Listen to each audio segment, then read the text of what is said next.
स्मृति क्या है, what is memory. तो मेमोरी किसी खास समय तक, पीरियड ऑफ टाइम तक किसी भी इंफॉर्मेशन को मतलब याद रखना और उसको समय आने पर उसको रिकॉल कर लेना, यही मेमोरी है। और जैसे कि कोई टेलीफोन नंबर बताता है और उसको हम लोग कुछ समय के लिए याद रखते हैं, तो ये मेमोरी भी दो तरह का होता है, short term memory and long term memory.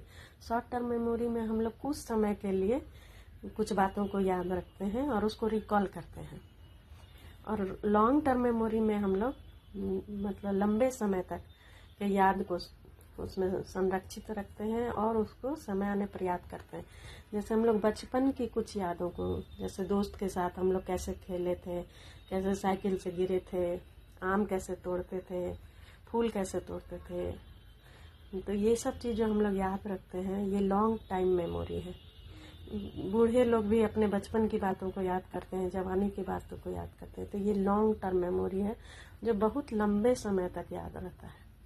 और शॉर्ट टर्म मेमोरी जो कुछ काम किया, आप पूछिएगा कि कल क्या काम हुआ था, परसों क्या काम हुआ था, इस समय में तो आपको याद नहीं रहेगा। ये होता है शॉर्ट टर्म मेमोरी जो बिल्कुल थोड़े समय के लिए याद रहता है।